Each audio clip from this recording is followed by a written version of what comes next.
but she'll be back.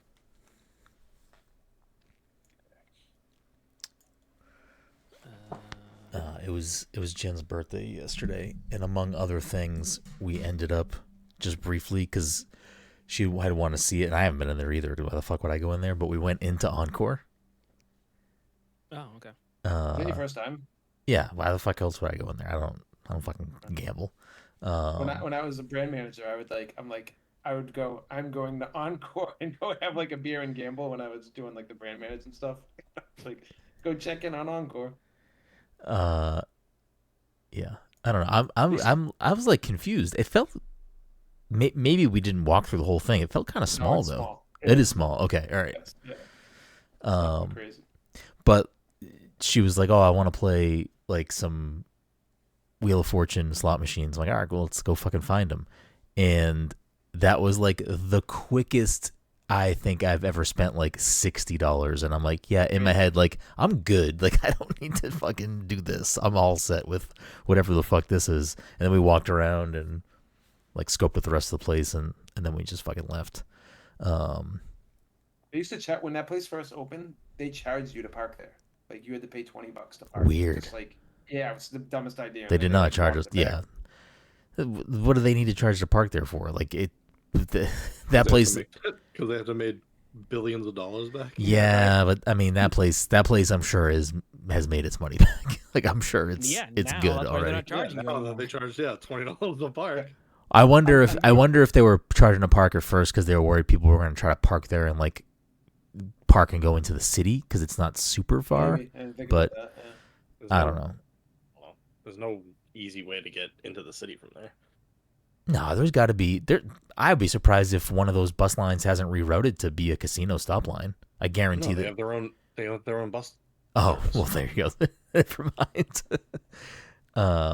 You're probably playing slots next to my parents. They go to that casino all the time. Really? I was actually surprised because like I was getting because we still wear masks everywhere. I was like worried that we were gonna just be like immediately ostracized or asked to like we had to take our mask off because I don't know if they want to like be able to see people's faces clearly and stuff in the casino. But there were I wouldn't say a lot of people wearing masks, but there were more people in there with masks on than I expected, which I was like, oh, okay. But that probably makes sense. It's probably like that place is probably packed from time to time. It's like just it actually wasn't that busy when we were there. The were the Bruins on last night? The Bruins were on last night, right, Dom? Celtics.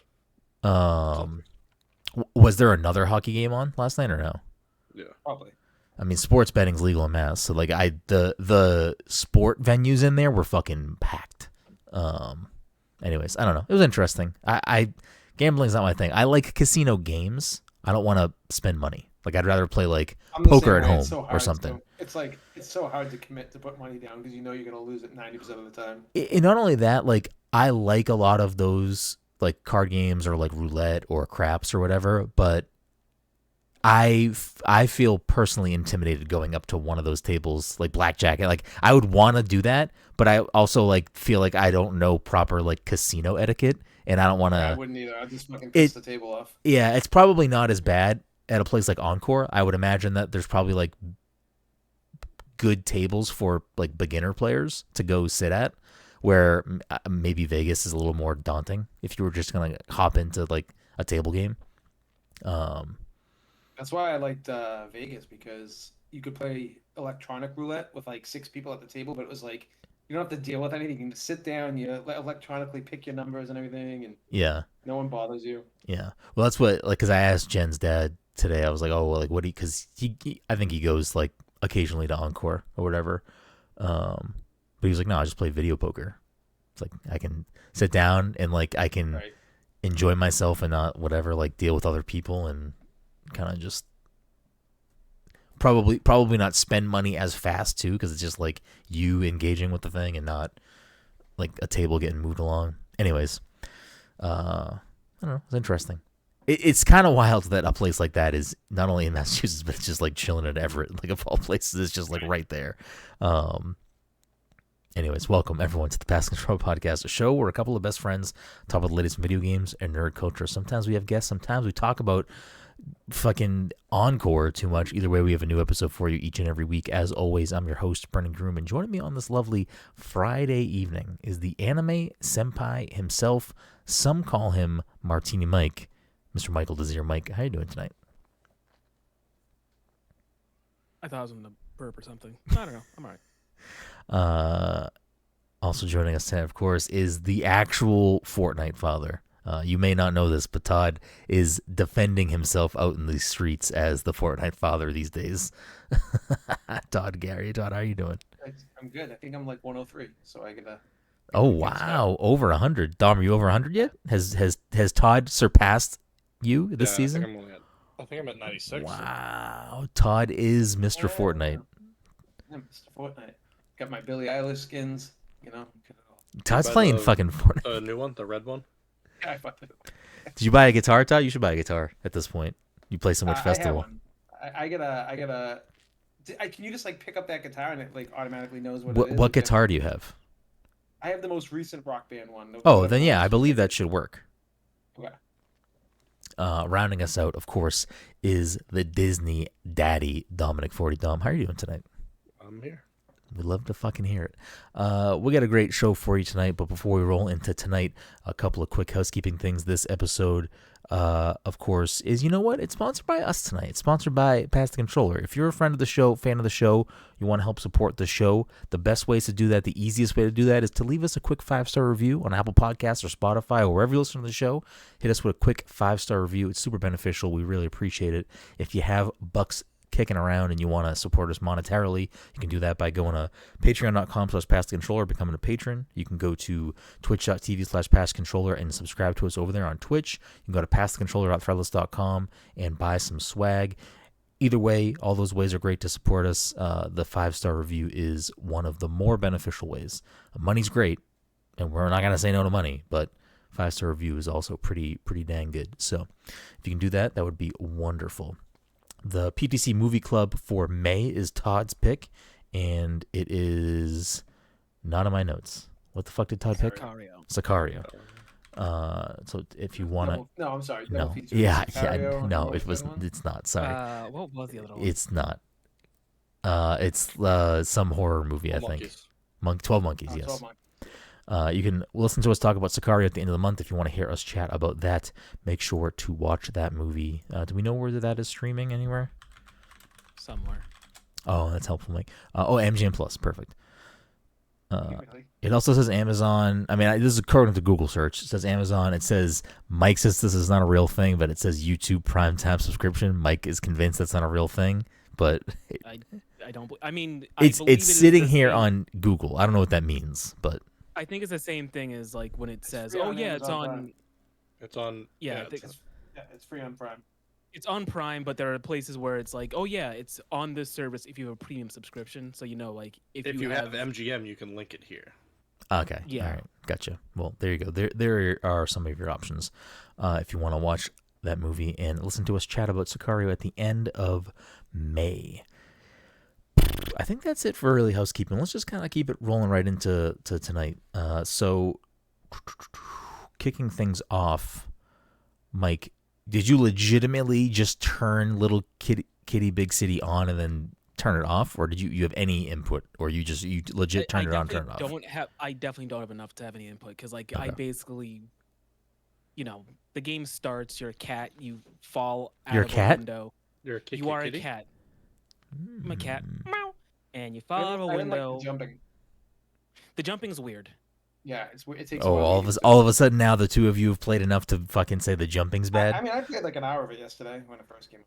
It was, Yeah, jumping is like, just weird. Is there a way to cancel out of a jump if you start if like you hold A? Yeah, you have to frame trap yourself. You have to hold shield. Yeah. I'm talking to Todd because Todd's the one that actually knows how to play games. All I did was, Okay. I was like assumed there was an achievement for just batting off all those vases on things. So that's like the first thing I started doing, and I got an achievement like after like a few minutes. I was like, all right, let's go. Yeah, I hopped in the box. I took a nap on like a rock or something. But yeah, I definitely didn't. it's very straightforward. I don't know what you'd even say about it other than, hey, I don't really like the jumping aspect. Yeah, I mean, for you real, also, like, both of you have also not really played that much of it. Do you think you're going to play more of it, Mike? I mean, yeah, it seems simple enough, so I could give it more of a go. It wasn't difficult or anything, just annoying because of the jumping. Okay. I'll quickly back into this because I guess this all sort of ties in. It's not super beneficial if you're listening to this episode later than live right now on twitch.tv/passcontroller. But tomorrow I'm streaming for 12 hours to raise money for myasthenia gravis. Again, if you're listening to this on the podcast feed later, you missed the stream, but you can still donate to the team page. If I remember, I will put a link to the team page in the podcast description. So if you aren't watching this live and you miss it, you can still donate because I believe the page will be open for the rest of the year. So there will be a 12-hour live stream on May 11th, which is tomorrow, and we'll go from there. But if you're listening to this later and you still want to donate, the page is up so you'll be able to support us in that way. And I'll probably play Little Kitty Big City on the stream tomorrow. That's kind of what back-ended me back into that because I forgot to bring that up during housekeeping. Anyways, what about you, Todd? What else have you been playing? I started playing a little bit of Animal Well. Jumping's bad. It's just, we'll get into the Xbox talk later, but there's like another game that's just not on Xbox, but on everything else. It's so weird.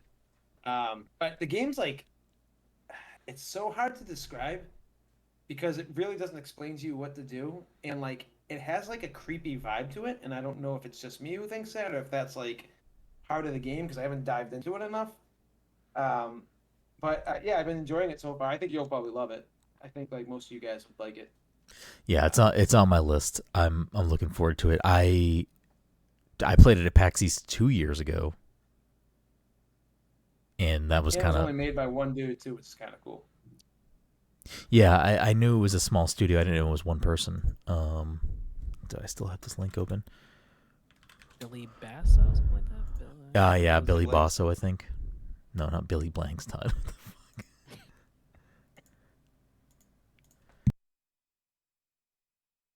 Hi, both. That's still a thing. But like I was thinking about it. I don't know. I don't think so. I don't know if they're doing those tapes anymore. People still work out. No, definitely not. Okay. They just eat better now, and just everything comes naturally. Everyone does Pelotons. They all Yep. I don't know. So, according to the website for Animal Well is a solo developed by Billy Basso and began development as a nights and weekends passion project in 2017.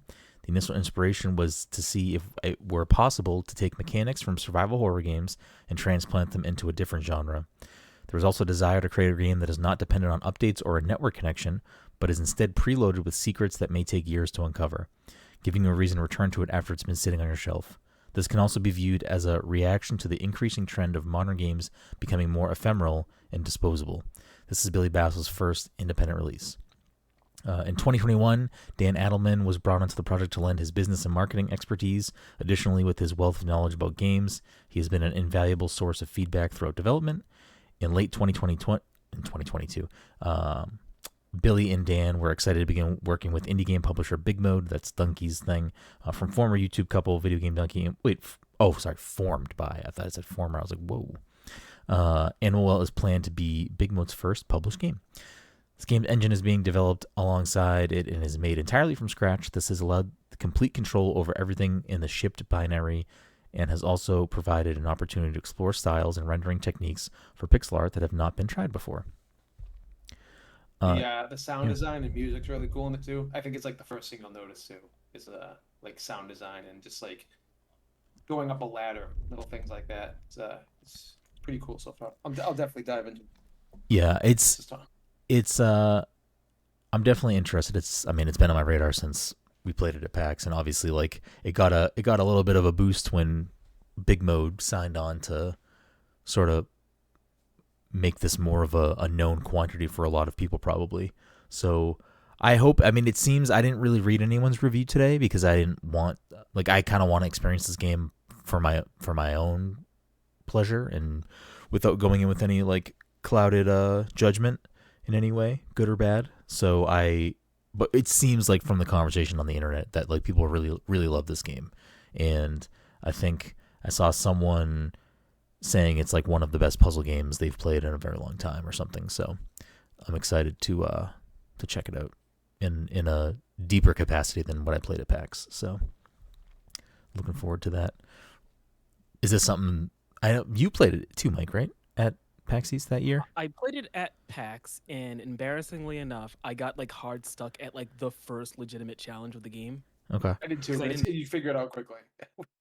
You would have figured it out quickly playing the demo. I did not. I ran out of time. I was just like, I don't know what to do. But I did start playing it here, and like I got further than that.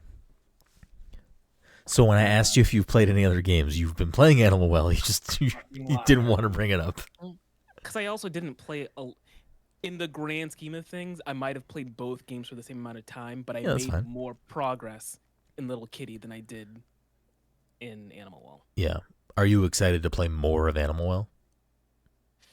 It depends on how things go from now, because basically what happened was I got further than I did playing at PAX, but then I died somewhere, and because of the way the saving works, I went so far back, I was just like, I don't know if I feel like doing all that shit over again. Interesting. Okay. Is this something you think you'll pick up, Dom, at some point and give it a shot? Yeah, it's on my list. What about Little Kitty It's Big on City? PS Plus, so. Oh, I didn't realize it's on PS Plus. Yeah, that's the only reason why I'm playing it, because I forgot to cancel my PS Plus. Interesting. Yeah, I mean, I was gonna buy it on Little Kitty Switch Big tonight. City is less on my priority list, but I will probably get to it before the end of the year. Cool. Yeah, I'm definitely gonna check out both of them. Have you been playing anything else, Dom? I am on Chapter 13 of Rebirth now, and I am on World 3 of Mario vs. Donkey Kong. Oh, I still have to start that. Are you enjoying that? Because I never played. I don't think I've ever in Yeah, earnest played a Mario vs. Donkey Kong game.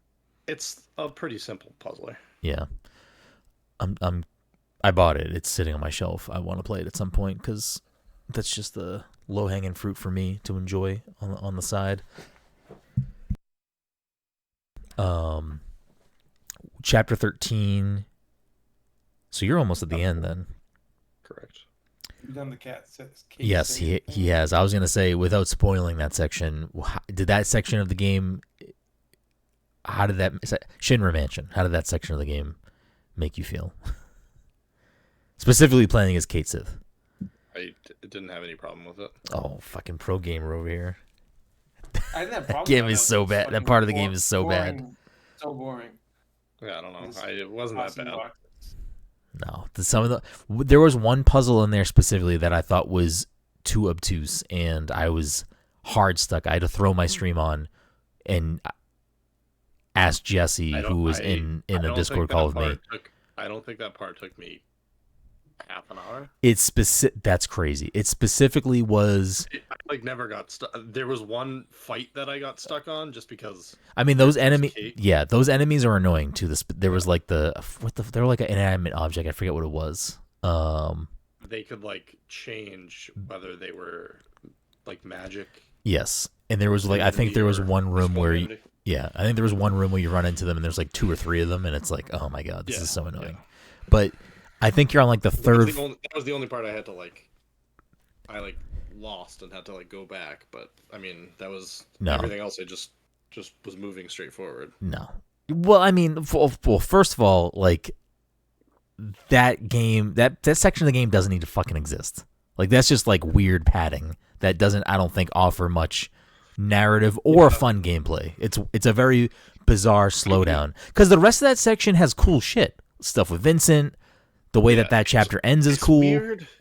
It's weird that they put it. I mean, I suppose narratively, it's just to make your bond with Kate stronger at that point because of what comes up. Yeah. But, it's I don't know. Especially that point of the game with everything else that's going on narratively, it's I want to get to where we're going. I don't need to throw fucking boxes. The part that got me stuck was, I think the 3rd floor of that balcony. you had to throw the box from the top off the railing down to the bottom. That was not a clear thing to me. Like I didn't understand that's what I needed to do, and I was like, I've gone up and down so many times. I've hit all these switches over and over again. I don't know what the fuck I'm missing, and it was that specific. Like toss a crate off the balcony. I was at the top floor and I realized that there was no switch, so I just like looked down. That's not where my brain went. I've other people I talked to before the game came out who were also like kind of in similar parts of the game. We all seem to have like a lot of frustrations with that section of the game. I mean, I agree that it like is generally unnecessary. Yeah. There's like plenty of unnecessary things in this game. There's a lot of unnecessary things. And I don't think this is at the top of my list. So. I think it might be the top of my list, to be honest. Whole game's unnecessary. Oh, you're out of your mind, Todd. You're a fucking clown. So 13, spoiler free, is what? I forget what chapter 13 is. I can just look it up. Oh, okay. Are you just started it? I haven't fought anyone yet, but I imagine that I'm going to fight at least 2 groups of people. Okay. Because of a video that I've already seen. So. Okay. Like a video from the beginning of the chapter. Like there's characters that I know are there, and they have already said they're going to split into 2 teams. So. I have mixed feelings about that chapter. I think in retrospect, I like that chapter a lot for certain reasons, but also there's some things I don't like about that chapter. But I'm actually curious to hear what you think when you get through that chapter, because I'm trying to. I will say like not like non-spoiler and like not related to like where I'm at in the game, but like last week the game, like I think when we had talked about it, I was like, or 2 weeks ago, whatever it was, I was like feeling that the game was kind of dragging, and that I liked the first game better. I did a lot of side stuff the last week, which is why I'm like only at chapter 13 and haven't beaten it yet. Yeah. If you explore the side stuff, there's so much more story and like so much like better like videos and like introductions to other stuff that's going on. Like if you do the side stuff, the game gets way better. It's just that like now you're talking about 150-hour game. I agree with you that like I think that especially story stuff that's like side stuff that's related to main party members, like there's a lot of really good shit, to the point where I like certain things I kind of just like went off on tangents and just, I'm going to do this. Like I'm going to do this quest line or do this or whatever. Like if you're enjoying Queen's Blood, I would highly recommend. Played it to the end. Okay, cool. I loved that quest line. Like that quest line, I liked playing Queen's Blood, and I liked anytime I got to a new area, the first thing I did was find all of the Queen's Blood players and fucking beat them. And then when I was getting towards the end of the game, which you're going to get to the point soon, I think, if you didn't already get to it, where it's like, I'm already past. Okay, yeah. When I was getting to that point, I was like, whoa, I want to finish Queen's Blood before I do anything else, because I think there was like, I don't know, there might have been like 2 people that I had to go back and find, because I think when I initially, because there are some people that you get to initially that you can't play yet because you have to like beat a certain amount of opponents to be leveled up or whatever. Like I had to go find some early opponents that I couldn't fight at that moment that I went to that place. And then like the way that plays out and the final opponents that you play through, I thought were fun, and like it's just like it's a good little side thing. It's really good. I also thought it was interesting that they specifically talk about how I don't know if it's spoilery, the final boss of Queen's Blood is the reason that fiends exist in the world.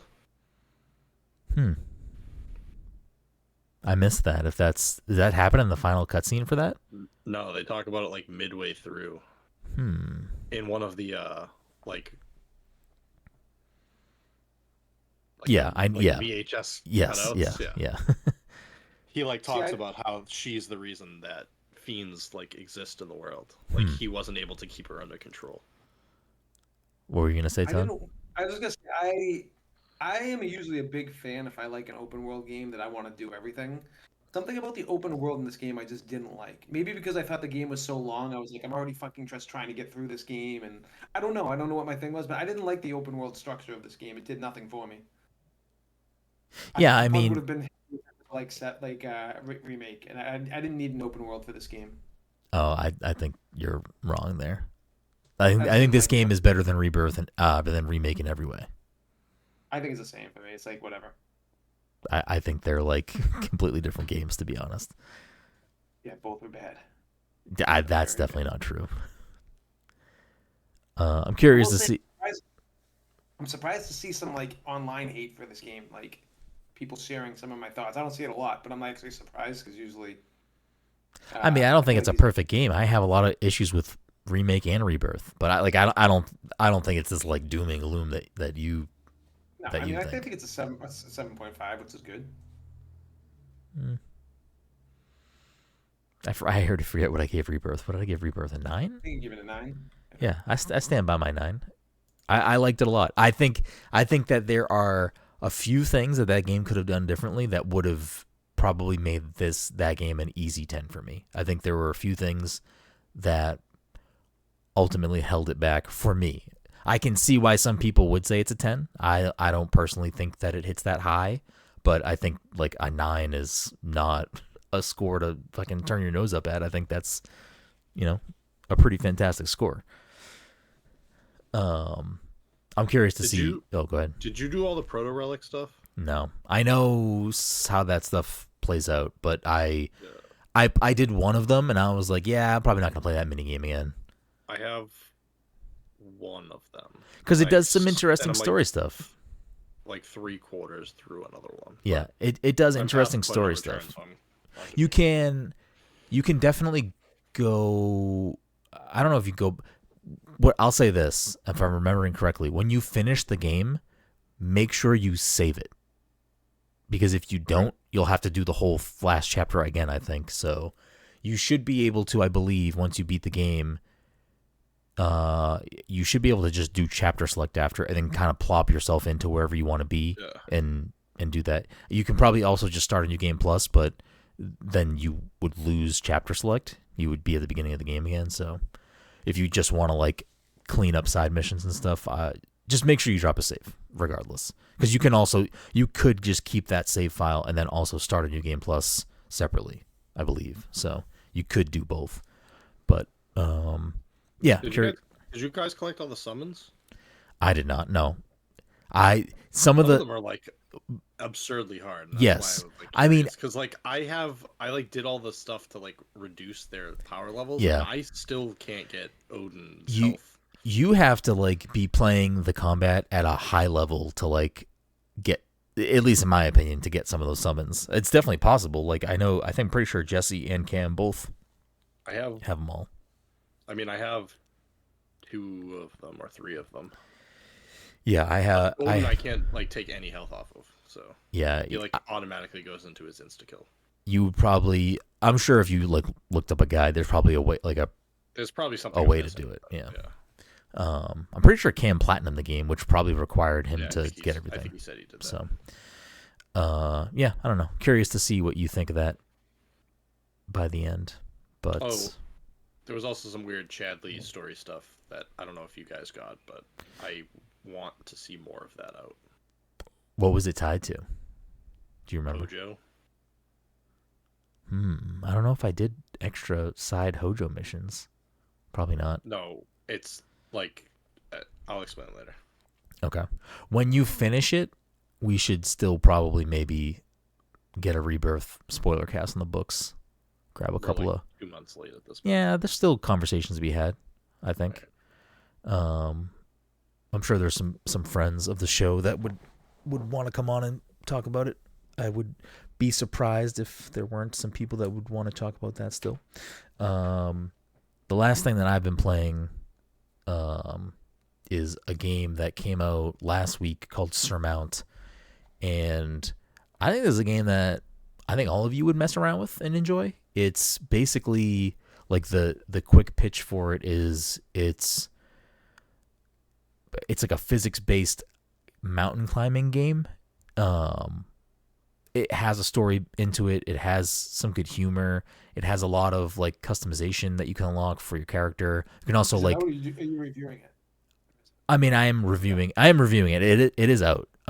It came out last week. Switch for sure. I don't know if it's that's what I'm playing it on. I thought the game looked pretty good. Let me see what else it's on. I believe it might be on PlayStation as well, or maybe it's just Switch and PC. I'm not sure. I can double check right now. It says now available on PC, Mac, and View. Let me pull up the other part of this. Yeah, so at least for now, it's on Steam, Epic Games, and Nintendo Switch. But it's you can play it in co-op, which I have not done yet. I actually will probably at some point make Jen play it with me. I'm just curious to see how it functions, or Mike can come over and fucking get drunk and swing around on a mountain.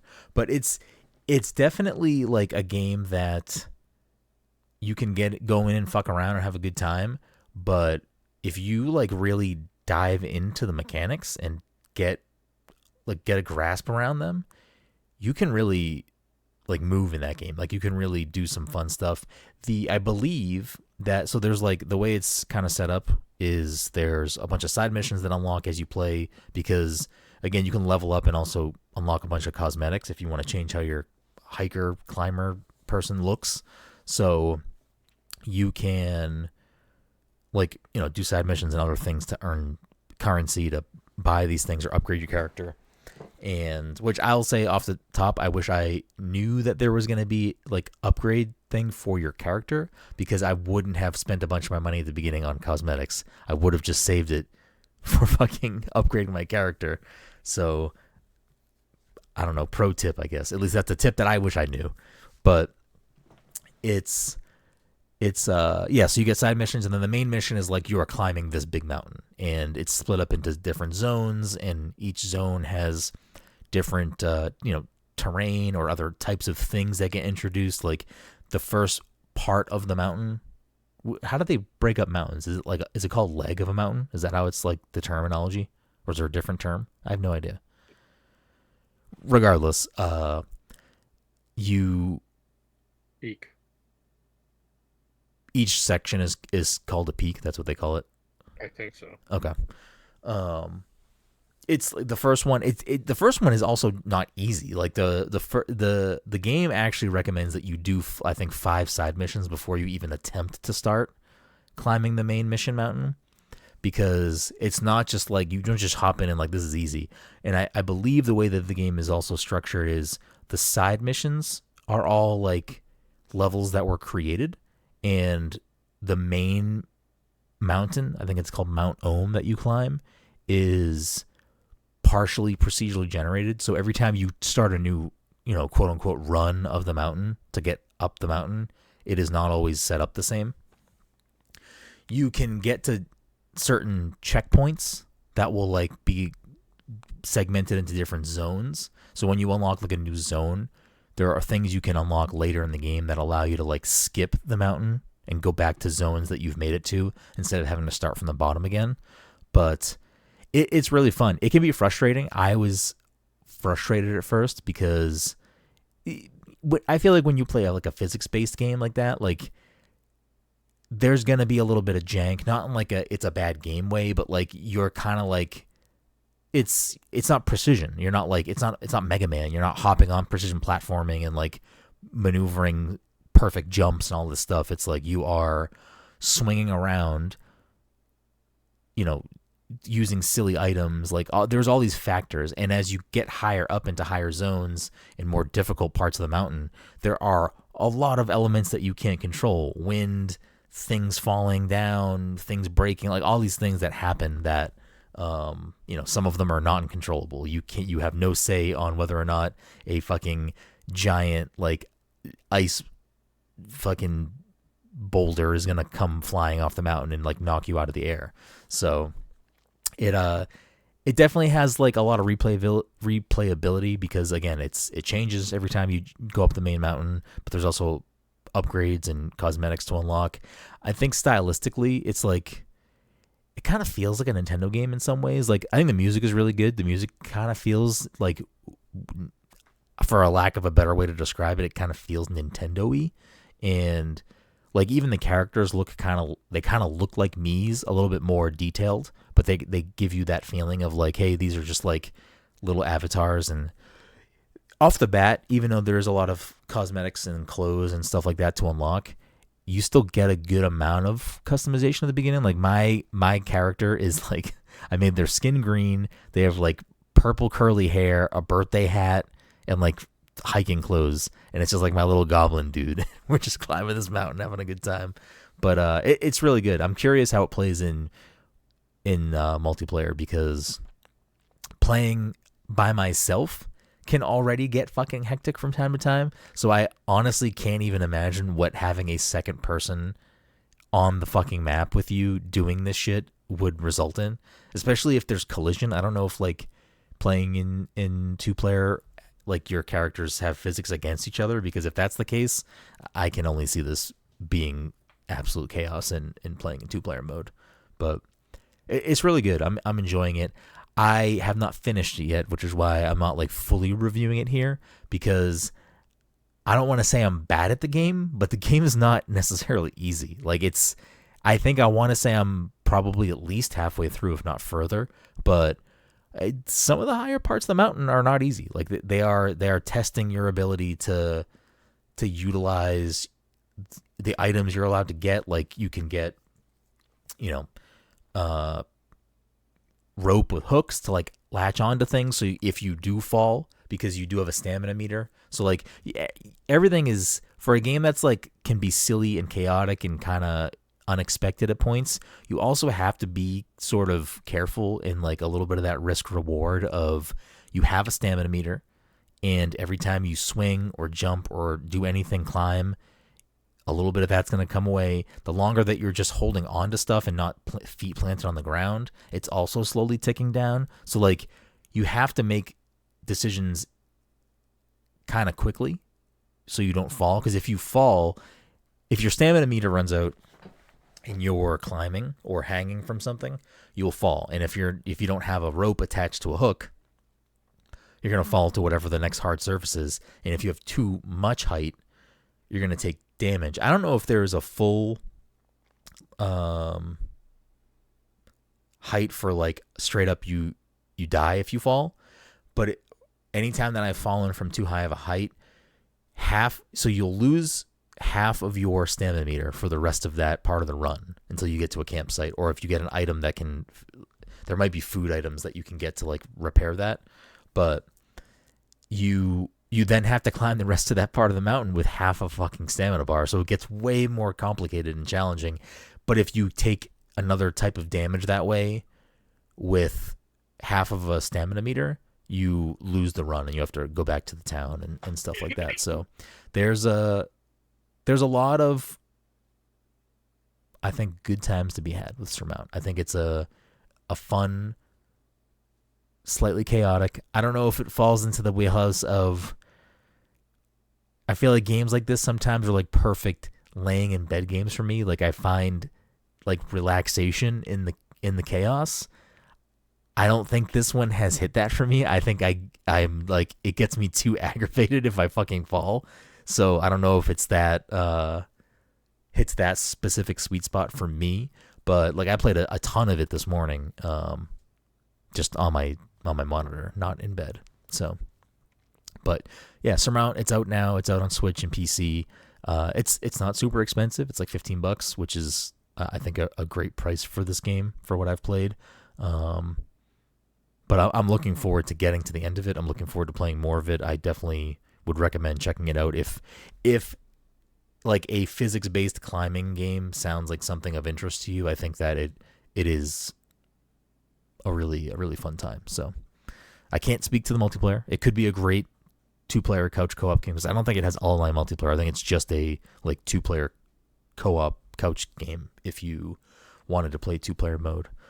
The PC version might be different, but I don't think the Switch version has a online component. I think it is just you playing with someone with you.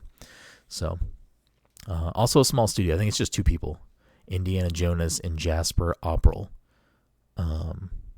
So, good game. Definitely check it out if that sounds like your jam. I think the last thing that we can touch on before we wrap things up here, we don't have to talk too long about it, but is kind of just like the state of everything with Xbox right now. I think we've already been kind of moving towards this not great state in the industry, with a lot of layoffs continuing to be the trend just across the board, not just at Microsoft Studios, but layoffs, studio closures. I think all of those things go hand in hand with all of the consolidation in the industry, in studio merging, and studio acquisition. So with this past week, we got, I believe it was 4 major Bethesda studios closed. Let's see if I still have this up here. Tango, Arcane, Austin. Yeah, Arcane Austin, Tango Gameworks. I think one of the studios got rolled into... So yeah, Alpha Dog Studios and Roundhouse Games will merge into ZeniMax Online Studios, which I don't know if that means that people from those studios also got fired and they just took a certain crew over to those places, but it's frustrating for a lot of things. One, a lot of people just lost jobs. The other being that these studios, I don't know what Alpha Dog and Roundhouse. I think Alpha Studios and Alpha Dog Studios and Roundhouse were doing a lot of like support work on games, but Arcane Austin and Tango Gameworks, Tango just had Hi-Fi Rush, which I think that's been kind of like one of the main talking points coming off of all this news this week, is that, like, yes, Redfall was not a good game or critical or financial success, but Hi-Fi Rush was a darling last year. I think it kind of like was received well across the board by everybody. I think that was like a game people held very highly. It won a lot of awards. It's clearly good enough to be ported to Nintendo Switch and PlayStation. So it's, I don't know. It's kind of concerning to see this happen for a lot of reasons, but it makes even less sense when, one of these studios put out a critically acclaimed game last year. It just kind of doesn't make any sense. I think there's a lot of head scratching going on. I mean, even Arcane Austin, though, they worked partially on Dishonored. They also were the developers of Prey. Yeah. And they made one bad game that they didn't even want to make. It's like documented that they did not want to make that game. Yeah. And then they gave them a year to fix it up. But that game, I don't think there was any fixing you could do in that game. I mean, I just don't think it was a good game. Yeah. I mean, I think it's even less about that game specifically, though. It's just like, I'm curious. I don't know. Does Arcane Austin also work on all of the Arcane Leon games as well? Like, do they all work on it together? They worked on Dishonored. I think when Dishonored 2 was being made, they were working on Prey. Okay, because they switched to that. Because did they help with Deathloop, or were they working on Blade as well? I'm sure they did. I'm sure they had some involvement.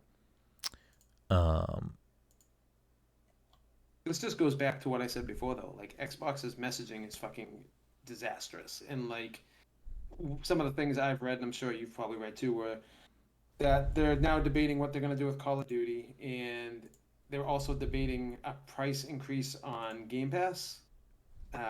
But like, I don't understand what they're doing. Like, I also read something earlier today that Perfect Dark is in like really bad shape, and like, all these developers, they compiled at the beginning and they got literally nothing to show for it, like nothing, and it's just fucking crazy. And then they cancel one of the developers that made probably one of their most well-received games in God knows how many years. I mean, that it is, again, it's kind of wild I feel like Microsoft has had a lot on the Xbox side of things, has had a lot of like very public L's, and they've also just had, at least seemingly a bad rap,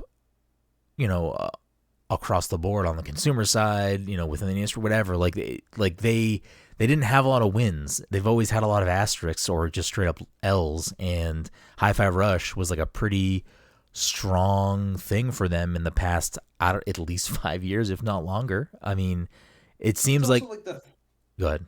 This is like the third or second time that like they're not getting ahead of this either. Like we're getting this information from other areas, and everyone's just like radio silence in the Xbox camp. It's fucking everyone's just like again, like what? I mean, there was the interview that came out, I think today or yesterday or something, with Bloomberg and Sarah Bond, which I also like.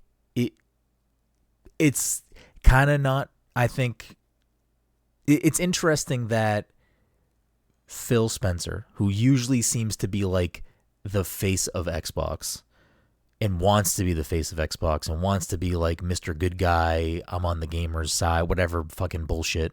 And for the Bloomberg interview, he had, or I don't know if it was his decision or whatever, but like for them to have Sarah Bond be the face of this current thing is interesting to me. It also seems just like not. I don't know. I'm curious why Sarah was put in that position and not Phil. To be honest. Didn't they say in the interview too? They want more games like Hi-Fi Rush. Yeah, the interview was not like it.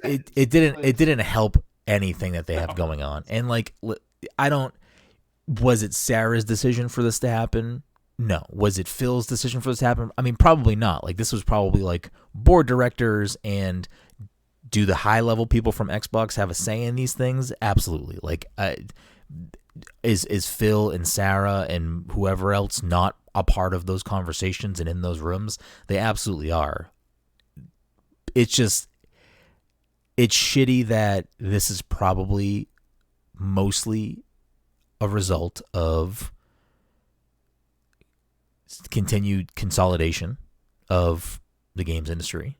And this is not a short-term thing. No, this is going to continue to happen. Until Xbox finishes their Activision acquisition, this is going to continue to happen. They're going to have to keep cutting costs. Yeah, it's going to continue to happen. They're putting out money in legal fees. They're putting out money in everywhere. They're just going to keep cutting costs wherever they can. And I thought this. And it sucks.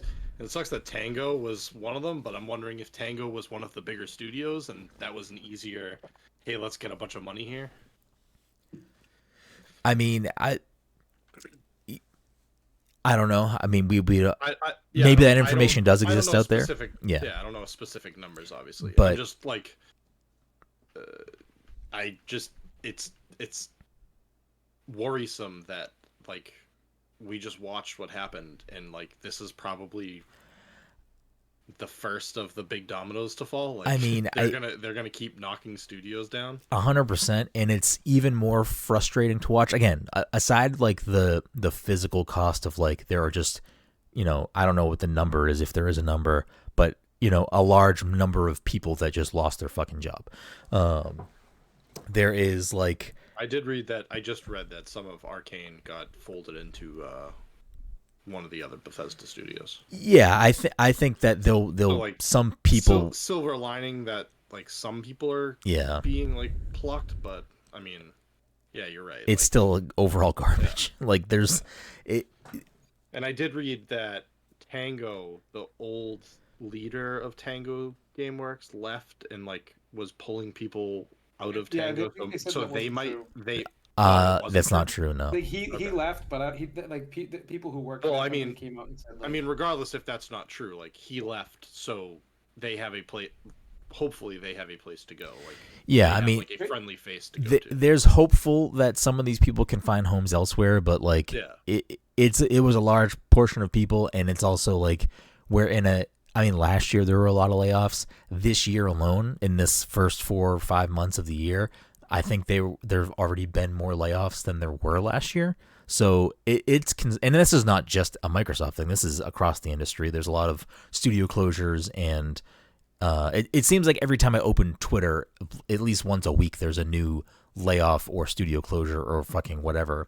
So it's, I mean, you're absolutely right, Dom. Like it's going to continue, especially on Microsoft side of things. Like I think this is just the beginning of, they wanted to acquire these IPs. They I don't want to say they didn't care about acquiring the studios themselves, but they fucking wanted the IPs. And now they're going to probably continue to shave off studios and take the maybe people or departments that they think are like the most beneficial to them across the board, and they're going to fold them into other studios. And that's probably going to happen a few more times before all is said and done. But it is even more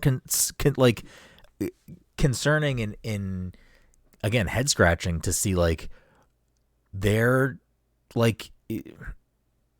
not really putting out a lot of games, and a lot of games that have been in development for a long time seem to be in hell. And I was not going to move that needle. Well, that's the thing too. I saw someone say the other day, Hellblade's their next big game. What have we seen from it? Well, not only that, it's just like Hellblade comes out this month, and like I feel like no one's talking about that game. It's very bizarre. So I don't know. It's really costs money. There you go. It is weird. It's a weird thing. I would absolutely not be shocked if Game Pass subscription prices go up. I would absolutely not be shocked if more studios close by the end of this month. And I don't know that it'll be this month. Now that they've gotten the amount of backlash that they have, they'll probably wait till the next quarter. I mean, Phil's base got nuked in Fallout 76, so there's a lot of backlash, right? So, what's crazy about Takeout? This is one quick. They made some of my favorite games over the last. Like I loved Ghostwire Tokyo. I loved both Evil Withins, and I really enjoyed Hi-Fi Rush. They haven't made a bad game. Like they're a pretty damn good studio, and it's just wild that like that's their list of games. It's weird to me because or not weird to me. I'm sorry. It's really sad to see because like you have these studios that get acquired, whether willingly or unwillingly, because again, like the Bethesda merger brought a bunch of studios that were under the Bethesda umbrella, and like maybe some of those people didn't want to get folded into Microsoft or get pulled into like a larger thing. And you get these studios that put out amazing games like the ones you just said, plus Hi-Fi Rush, which like Hi-Fi Rush was one of my favorite games last year. I love Hi-Fi Rush. I think the game's fantastic. There was chatter that came out after this shit went down that like they were actively in the process of pitching a sequel to that game. And it's just like that specific game aside, or Ghostwire or Evil Within aside, it's like a lot of that talent, a lot of those talented people that work at that studio, they may never find work in the industry again. They may never be able to, not only maybe not find work, but they like you lose your DNA to an extent when you get separated into other studios or you have to go work somewhere else. Like it's just like for game making to be such a creative pursuit, and like there's so much that goes into making games. It's I don't know. It's really, really fucking sad to see like big business slowly continuing to like destroy the video game industry, maybe. And in the same week, EA comes out and says they're like really excited to start using AI for a lot of their games. So it's just like bad news after bad. Yeah, news. I mean Microsoft's also been pushing AI stuff. EA is gonna put ads in their games, which is like. I'm sure they're already starting to do that. Like in their sports games, I'm sure there's a bunch of fucking advertisement. There are, but there's like, remember the basketball game where there was like the insurance thing, like you go over and talk to someone? Yeah. You could have like conversations with Jake from State Farm. I'm pretty sure. Yeah, right. So I'm skimming through this Bloomberg article from Jason Schreier, and recently, Microsoft's gaming division has expanded more than any of its competitors via the acquisitions of ZeniMax and Activision Blizzard for more than $76 billion combined. In February of this year, Microsoft cut 1,900 jobs, mostly at Activision Blizzard. So, like, Microsoft's already been doing this year. Like, already been, like, laying people off, cutting jobs, and it's going to continue to happen. Like, this is going to be a very dark year for people that work in the industry, I think, unfortunately. Like horrible. I don't think I wouldn't want to work. I don't think the Activision thing will be finished by the end of the year either. So yeah, don't be surprised that this continues into next year. Yeah. So the only other thing I was going to say is I read somebody had posted a comment from an old Microsoft employee or an old Xbox employee and was like, "This isn't Xbox anymore; it's Microsoft Gaming."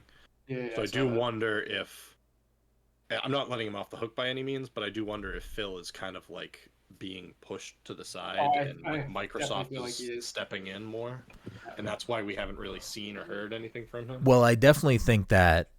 I mean, again, we're not a business podcast, and none of us are like business professionals, but I would venture to guess that, especially after the Activision Blizzard situation, like the amount of money that the Xbox side of Microsoft is spending is probably like a larger portion than maybe Microsoft as the whole company wants to spend on that specific portion of business. I mean, I don't know. But that wouldn't. They wouldn't do a merger like that without the head honchos of Microsoft. Well, that's why I think, and again, this is not me letting anyone at Microsoft off the hook or not under scrutiny, but like I do think that a lot of this stuff is probably coming from top down, which again, Phil and Sarah and some of the other people are the top of Xbox side of things. It's not like they're not decision-making people who can't speak up or do or whatever it may be, and they are probably. But if this is all coming from Microsoft, who is footing the bill for the Activision acquisition, they might be being sidestepped. That was my only point. Oh yeah. No, I'm trying to agree with you. A long way of saying like there are probably Phil and Sarah at the top of Xbox, but like Microsoft is like brushing them to the side almost. Yeah. I mean, this is our thing. As much as you want to say that this is an Xbox acquisition, this is us. Yeah. I mean, at the end of the day, I mean, it is. Fuck. It's such like a fucking whiplash to go back to like, Hi-Fi Rush was such a success critically, and maybe not monetarily. I don't fucking know, but it was a critical success. People still talk. No, because of Game Pass. Yeah, people still talk about it. They find enough value in it to port it to PlayStation and Switch. The Fallout show is like bringing so many people, so much excitement to the Fallout like universe, whether it's more people watching the show than not, and like the show has like very good reviews and very good like viewer counts. Like people are watching that show and loving it, and in turn it's getting people to, like Todd, fucking re-downloaded Fallout 4, re-downloaded Fallout 76, and that's not an isolated thing. Like, player counts on all of their games and downloads and purchases of Fallout games have surged, and it's like it's almost like maybe they waited for good news to try to, like, fucking hide this under there, but I don't... It's very clear that whoever's... It's going to be a Fallout game for a while. I think it's just really clear that a lot of the people that are in management positions or high level positions there are not future forward. They're not really good at managing money or fucking this many studios. Again, unless they're not good at managing money, because they're probably like these are all probably the results of them managing money. They're not good. But did it need to get to that point, though? But did it need to get to that point? Like, were there things they could have done to prevent these studios from being closed and all these people being laid off? Not acquiring Activision. Then I would say maybe that's the fucking right call. Then what are we buying? Like, what are we like on the same? I always thought that was a bad buy. On the same turn, like if somebody else buys Activision, then like they're clearinghouse. Like, well, I don't think anyone else is fucking buying Activision. That's the thing. Like, $76 billion is. Yeah, I mean, Apple has the money. Yeah, I mean, yes, there are companies that are doing it, but what's the point? There were I guess other companies that could have done that merger, and like we could have been in this. I'm just saying, like, it's possible that even without Microsoft doing this, like, somebody else takes the fall. You know what I mean? Like, and it's possible. Like, we're talking about this in this time period right now. Like, Activision purchase is like wiping out like Xbox funds and like people are. Oh, that's why he's frozen. He's really good at staying still. Mike, you're Mike's frozen? Yeah, his computer crashed. He texted us. I was also wondering because Mike looked extremely still for a while. I was like, "What's happening?" Activision, like, Xbox is going through their own thing right now. If it does go through and Microsoft gets a rise, does like Sony look to acquire some big company, and then this whole thing just happens in the next spot? You know what I mean? Like, Yeah. Like you said, like the merger thing is like, it's gonna be a big problem in not just gaming. I think like Disney Plus is teaming up with HBO, I think, and so HBO and Disney are gonna be like a Thing. not like a merger, but like they're gonna be like a team, like in the streaming business, which means we're just back to fucking cable, like. Right. Yeah, I mean it's. I mean, you could probably scroll through old episodes of the podcast, and there's probably plenty of times where we're like, "Yo, this is fucking cool. We're gonna get fucking this on Game Pass," or "Oh shit, we're gonna get fucking, you know, this person in the Marvel Universe now," or whatever it may be, and like, it's just very clear, and this is not the point where it became clear. I think it's been clear for a while. I think this is just another huge fucking blowout from all this stuff, but all of this consolidation is just a net negative across the board. Like, it's not good. It's same thing when I believe when Sony purchased Bungie, which was not as big as the ZeniMax or Activision Blizzard purchase. They laid a bunch of people off, and like it's just gonna get worse. It's gonna get worse. It's gonna get worse. PlayStation Plus and Game Pass had like 0 to no growth, so that means that like it's not working for either of them right now, and they need to figure out a way for this to sustain. And yeah, I mean, so I don't know. I'm gonna go back to the initial point of saying that like I think it is still rooted in people that don't know how to fucking manage money running these companies or running these operations, because like I can't on the podcast give the example I was going to give. I can tell you what I was going to say after, but they like 2020 was the beginning of the pandemic, and I think it changed a lot of industry's perception on where things were going or what things were going to be. And, you know, if you look at 2020, there were big surges in video games because everybody was fucking inside. And video games were a place they could spend more time and money because they were inside more often than not. And I wonder if there's a part of that projection of growth coming off of 2020, and it probably bled into 2021. Maybe not as much. I don't know. We're not a business podcast. I don't have these numbers in front of me, but I can imagine that coming off of those years, a lot of businesses outside of games as well probably did not forecast business properly to account for the fact that we were in a global pandemic. It like changed how everything functioned. It changed how people spent their money. It changed how people spent their time. And we're very different now than we were in 2019, but we're also very different than we were in 2020. And I think these industries, gaming, video games being one of the ones that probably benefited the most from that stuff happening. You're back. Mike's back. Maybe didn't properly account for how that would swing back down once things, I don't want to say went back to how they were in 2019, but it definitely is not the same as it was in 2020.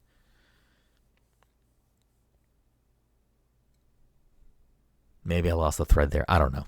I'm just It's not like they opened new studios. No, I know, but I think these companies were probably had a lot of additional profit coming in that they didn't account for to swing down. They maybe expected and hoped that projection of growth to continue to be upward, instead of, hey, maybe this is going to flatline. Hey, maybe this is going to dip back down. And I'm pretty sure right now we're in the dip back down stage, which is why we continue to see studio closures. That's why we continue to see layoffs, because people are, companies are reckoning with the fact that maybe during 2020, 2021, they spent a lot more because the profits were much higher, and now the profits are not higher, and now the profits are either flat or down. And I would argue that, according to some reports, and according to, I think, just like even I think Todd said it, like, PlayStation Plus numbers are not where they want them to be. I feel like Game Pass has never really actually hit the numbers that they hoped it would hit, and it probably still is not achieving what they expect it to or want it to. Them closing studio. Oh, go ahead. I was gonna say Game Pass is like good for someone like me because like I buy most of the games that come out that I want, but like Game Pass is really good for me as far as like it's like it puts like a lot of games that I might have not wanted to buy on there. Whereas for people who are looking for those like console exclusives for Game Pass, they have like no reason to sign up for Game Pass right now. Over the last like 5 years, there's really no reason for them to. Yeah. Unless they want to get those other games. I mean, I'm not even talking about the value that Game Pass does or doesn't have for different people. I'm just more saying I don't think that subscription percentage of what they were hoping to achieve has ever achieved what they wanted it to. And I think with stuff like this, it's going to actively hurt those subscription numbers. So I don't really know what their game plan is, because if they do anything, if Microsoft does anything positive to gain, a percentage in the market share against PlayStation, against Sony and Nintendo, to get, goodwill across the, quote unquote gamers out there or the internet, they then fucking walk it back 10 steps every time they do shit like this. I don't know. If they raise Game Pass too, like what is it going to be, like $25? Like that's just, it's getting to the point where it's like, is it worth having Game Pass at this point? Like, can I just like how much maybe are you download now, Todd? I don't know. I think like 17 a month. I think it's more than that. Is it? I don't even know. $17.99? Is it $17.99? Or am I thinking of PS Plus? I think PS Plus is $17.99. I honestly don't know how much Game Pass is a month. I have Game Pass. How right much now. is Game Pass? Which version you have? I think I have Game I Pass have Ultimate. which is like 25, I think, already. That was my point. Is that look, I think they're already there, Todd. I gotta check my bank account now and see what I'm getting pulled. Let's see. Like... PC Game Pass is $10 a month or $16.99 for Ultimate. Console is $9.99 and $16.99 for Ultimate, and Ultimate for both, I guess, is just $16.99. I was reading something. Someone else had a theory that they were saying that PC Game Pass might not be getting the games day and date like console. They want to keep it to like the hardware itself. So that's like some ideas that they're mulling around right now. Yeah, I mean, I don't. It's all hearsay. Yeah, I mean, but that stuff is like, honestly, I don't care about those business strategies at this moment. Like, it's aggravating. If it's a good game, I'm gonna buy it. It's cool to get it for free, but Well, it's not even about that. It's just like You're also not getting it for free. You're getting it for $17. Right. Yeah. Exactly. It's a frustrating time and this is not a Microsoft exclusive thing. Again, this is happening fucking everywhere, but this is a big one, and it happened this week, and it happened from Microsoft, and they're one of the I mean, when you talk about like acquisitions and merging and all this stuff, it's usually Microsoft or it's like Embracer Group, and Embracer Group is constantly closing fucking studios and like selling things off and all this stuff. And I think Microsoft is just as fucking bad at this point. And I think that they have to. Mike is so wooden. Like just yeah, Mike definitely froze again. Mike's gonna miss the game. I think they have a lot of work to do if they want to do right by a lot of people. So we'll see what they actually do moving forward. I honestly don't give a fuck like what their Game Pass strategy is going forward. I care more about like, are you just going to continue to close studios? Are you going to continue to like lay people off? Like, because it's just I don't know. It's fucking wild that. It's kind of wild that we got to the point where they were able to acquire as much as they did, and now maybe. I feel like they have nothing to show for what they acquired, though. Like, it sounds like a stupid comment, but like, no, they get to put another IP in their Infinity Gauntlet, and it just gets to fucking sit there. Right. They're just collecting things, and it's at the cost of creative people that just want to make games. Didn't Toys for Bob disband too as soon as they bought them, or like it's like? I'm pretty sure, yeah. Or they might have got rolled into Call of Duty or something. I don't fucking know. Mike is making me adjust the cameras again. I don't know. Again, we're not a business podcast. We're not a money podcast. But that's obviously a big deal that's ongoing and shitty. And yeah, I don't know. Fuck Xbox at this point. Fuck Microsoft. TBH. I think we're gonna see a lot of PlayStation layoffs moving forward too. I don't think this is like I think it's gonna be the same. It's gonna happen everywhere. I mean, it seems to not happen at Nintendo, but I'm sure it still does. I mean, they don't have a bunch of different properties that they have to like manage themselves. So, I mean, I'm sure there are still little layoffs, just like every other business, but like this is massive and fucking terrible. They are much more controlled growth, I guess. They're not taking huge swings. You know what I mean? Yeah, they play it safe. And fucking everyone eats it up. Get it?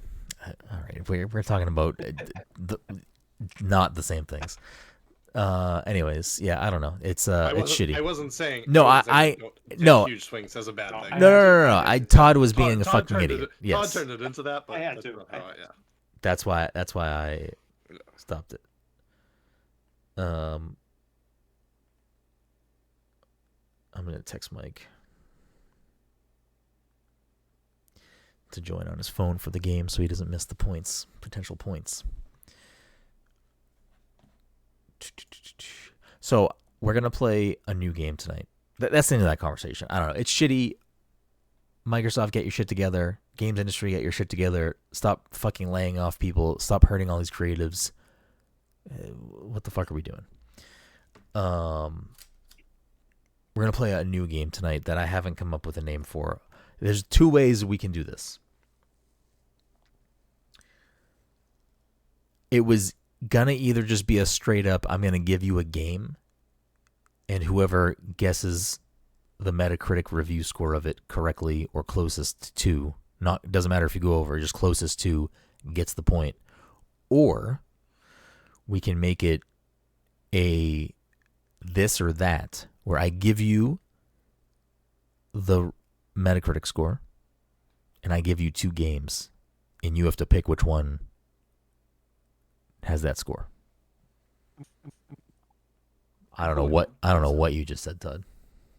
Can you hear me now? Yes. I said I'm cool with either one. Both sound good. Dom, you have a preference? I don't know how this or that works in a. Or I guess I could do it just for multiple choice. There could be simple. You could always say the same game. It doesn't matter.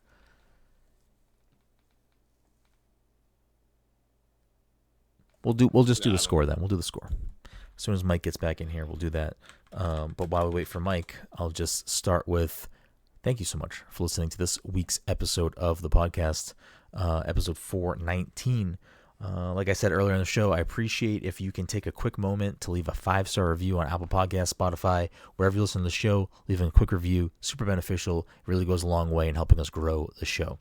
If you have bucks kicking around, you want to spend some money, there's plenty of ways to do that. You can go to twitch.tv/passcontroller and subscribe to the show. You can go to patreon.com/passcontroller, become a patron. You go to twitch.tv/ I already said that. You can go to passcontroller.threadless.com and get some swag.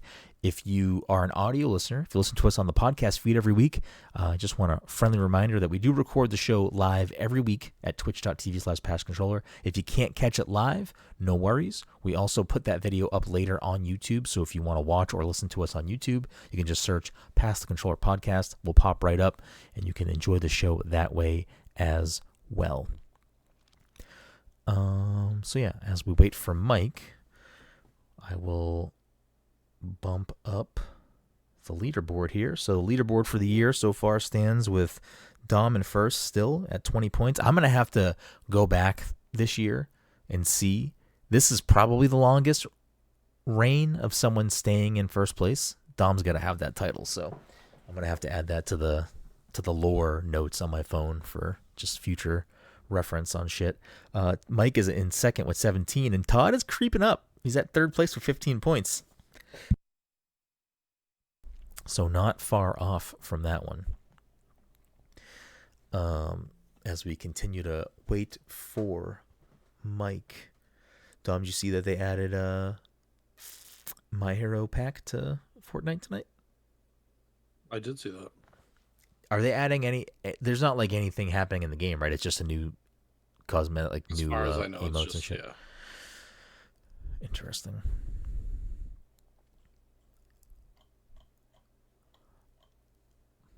I don't know why Mike won't just join on his phone. Isn't Mike supposed to be a computer guy? Why the fuck is he having all these computer issues? You can't play Fortnite on his computer. You can't play fucking podcasts on his computer. Have you I imagine they're related. Yeah, that's what I'm saying. I don't know why he hasn't diagnosed that Hades issue. Do I plan on buying Hades 2? I don't know. Does Hades 2 have a release date? No, right? It's just in early access right now. Yeah, but apparently from what I read, it has like more content in early access than the original game does. Is that public information? Yeah. Okay, yeah. Yes, it does. I'm pretty sure that the early access is bigger than all of Hades 1. Yeah. From what I was told. I'm sure that's probably not even a final level yet. I don't know. I think Jesse has finished a run. I don't know if that is what a full run of Hades 2 will be or not, but yeah. I don't know if the early access thing that I had also gives me, or whatever I had gives me access to what is currently out, or if I have to buy it separately or whatnot. It's Game Deck certified. Looks like I'm gonna have to fucking. Yeah, I mean, I should probably just fucking download Hades again and give it another shot, because I was watching Jesse play, or someone, maybe it was Jesse, maybe Alex, I don't know. I was watching someone play Hades 2, and I was like, this looks fucking good. And I don't think Hades 1 is bad. I think I was bad at it, and I want to play it again. That game is like, not like, you know me. I'm bad at a lot of games. I don't think that game. I think the more you play it, the more you figure out like what boons to get. I feel like you could get like a good roll on that game and be like, yeah. I think I'll have to give it another shot at some point. But now that Mike's back, we won't belabor the point any longer. Mike, we're gonna play a new game tonight that doesn't have a funny name yet. I'll just call it Metacritic Mayhem. I'm going to name a game, and the three of you are going to give me what you think the Metacritic score is for that game, and whoever gets the closest or gets it will get the point. Sounds fun. Perfect. I'm just putting my laptop down somewhere that I don't think it's going to fall down on. It'll probably fall. You could have just joined your phone. So I could have, but then I have to use my phone audio, and like that's a whole other thing. I just hope that you leaving and joining the call a million times didn't create a headache for me after. No, of course it didn't. Actually, I can do this. I have no idea, Mike. All right. Okay. Now, we do need to go off the honor system here. If you have looked at the score for a game, say it up front, and we'll just skip the game and go on. Just so, like, in case. I look up the score for every game, though. Well, I know, but like if you think you know it because you have looked it up recently, then we'll just skip it. There's a million games. I can pick another game. Game number 1, Hi-Fi Rush. It was in an article I read today. I had a feeling. That's why I prefaced it with that. So we're gonna move 93. on. Mike, what do you say? This one's for fun. This is not doesn't count. I'll say 93. It's 92 or 93. I mean, I honestly have no idea. Let's say 90. You said 92, 93. Let's say 94. Okay. Dom, do you remember or no? I believe the thing from the article that I read said it was an 87. It's an 87. Dom gets a million points. Oh, And you know what? We'll institute a new rule. If you get a bullseye, 2 points. 2 points on a bullseye. That's 2 points for me. There it is. All right. Let me pull. I was gonna do I was gonna do games from the studios that got fucked by Microsoft, but now I'm gonna move on because I feel like the only one that was in that article was that Hi-Fi Rush. Yeah. I'll still. And it was an article about how like there was a surge in like positive reviews for it. I'll still pass on it. And for clarity's sake, I will, for games that have multiple platform releases, I will say the platform. So for okay. For Fortnite, what platform would you prefer the review be from? This is a wild thing to do a review for. Yep. Yeah, right. Because when is the review from? Is the review from 2016 or is the review from 2024? I don't know. We're going off of critic reviews, so unless changes so often. Unless an outlet re-reviewed it or changed their score, then it's probably going to be off of when the game came out. Would be my guess. Let me remember that game being let me pull this up. Just quickly go through the critic ones. So it looks like, well, then to make it easy, we're gonna go with the what platform do you want? You want PlayStation 4, Xbox One, iOS, Switch, or PS5, or PC, or Series X? We'll go with PC. And the critic reviews look like they are from 2018 across the board. One is from 27, 2 are from 3, 4, 5. 5 are from 2017, 1 is from 2019, the rest are from 2018. All right, there's no from like recently. Correct. Okay.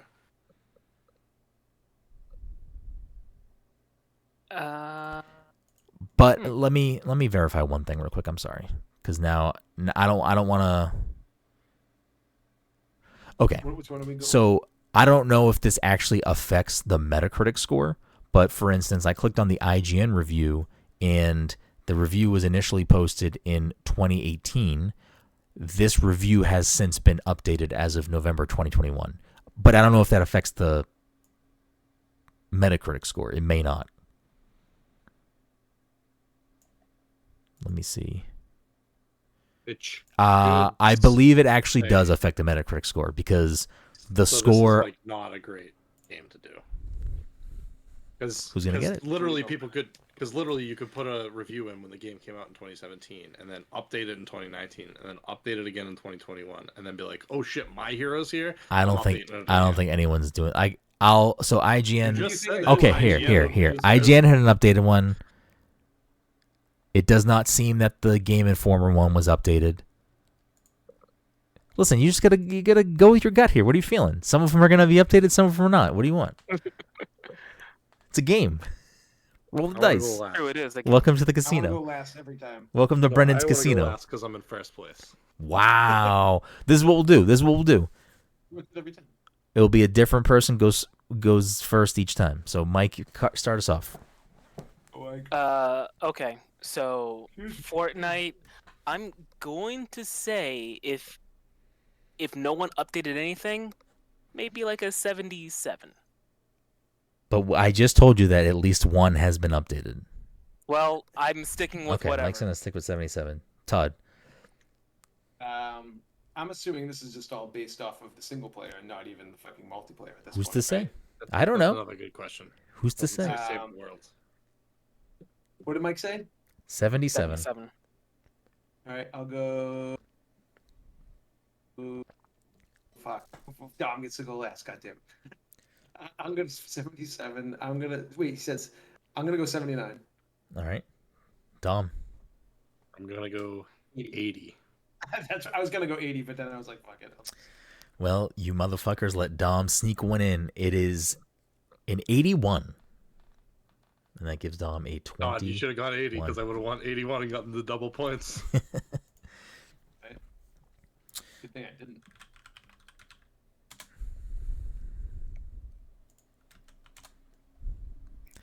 All right. Game number 2. Oh, I know what he's gonna say. Do you want to go off of the PC score, the Xbox Series X score, or the PS5 score? Was it a The Xbox Series S will have the least amount of reviews. PC and PlayStation will probably have like the most. So then that's what we'll do then. We'll just go off whoever has the most. Who has the most? So there we go. We'll stick with PC here. So Overwatch 2. Did people even review that game? So Yes, it has 60 critic reviews. I have a question. Is Overwatch 2 a separate review than Overwatch? Yes. Okay. I would assume so.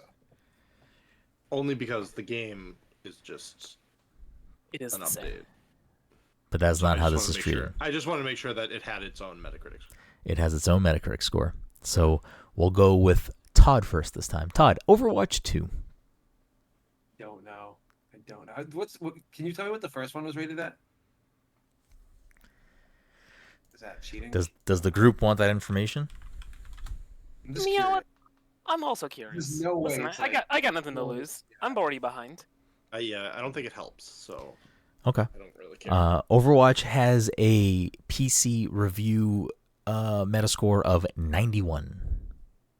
Makes sense. Okay. So Overwatch 2 does not have that. There's no way in fucking hell. And if there is, those people are fucking fake reviewers.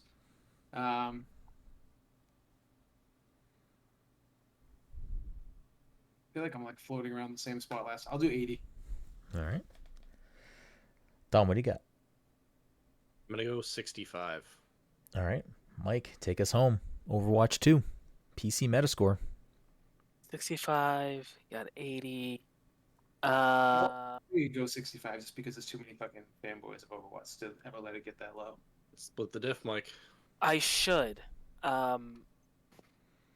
Let's say. I want to Unless you think it's more or higher or lower than. I do want This to. is No. PC you said too, right? We're not doing PlayStation. This is PC. PC. PC. I truly don't think it was viewed favorably, so I'd skew closer to whatever Todd said. I don't know if I'd go 65. I might go 70. Yeah, I All wouldn't right, go as you're low going as with a 70? Yeah. All right, I want to reiterate that it is whoever can get closest, and it doesn't matter if you go over. Todd, 1 point off with 79 being the Metascore. 79 is too good. Overwatch 2 is not a bad game. It's not a good sequel. It's not a good It's not even sequel, but the it's same just game. Overwatch. It really is the That's same why I game. assumed. That's why I assumed it would get reviewed Yeah. worse. It's just because it's. I bet the user reviews are probably fucking It was a horrible. clone. Do you You know have what I user mean? reviews of that?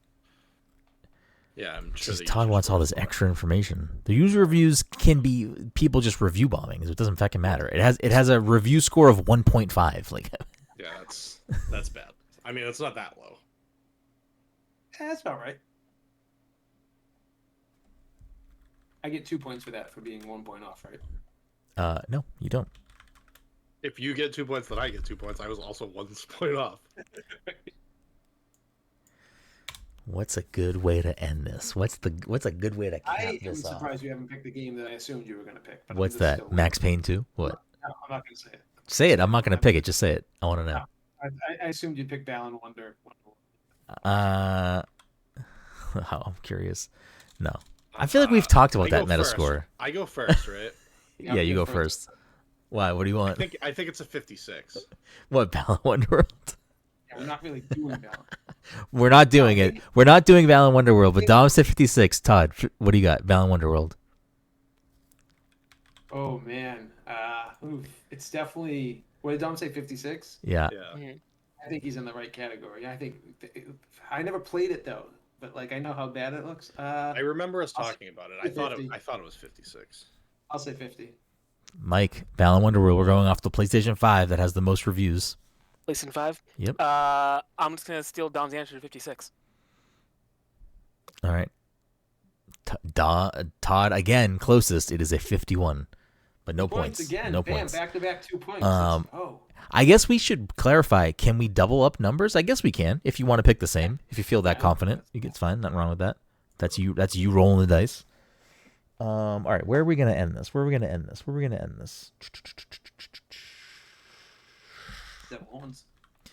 I kind of want to do.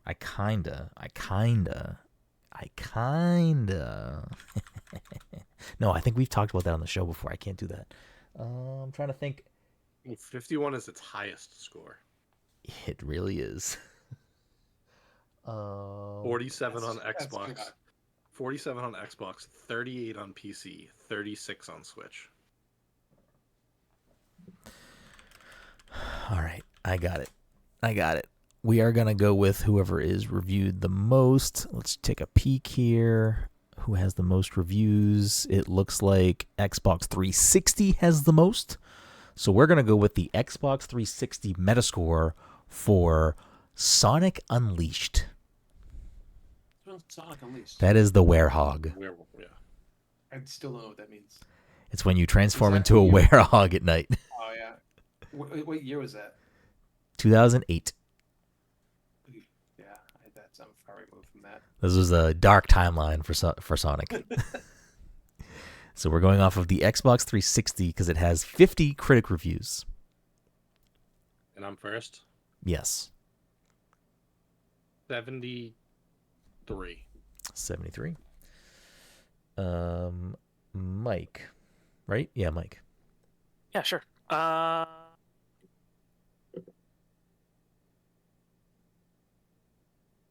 69. 69. Oh, Nice, Todd, right? take us home. I will 65. You guys letting Todd win this game. It is a 60. So Todd will take home the point again. Who won the last one? Who got Overwatch? I didn't know. Maybe. Yes. Yeah. I think so. All right. I got the first one, Todd got the second. Okay, I didn't add Todd's score the first time. So that puts Todd tying up third place with 17 points. Dom still sitting pretty in first with 21. That'll do it for this week's episode 419 of... Sorry, I fucking had a cough. The Pass the Controller podcast. We appreciate you, and we will see you next time.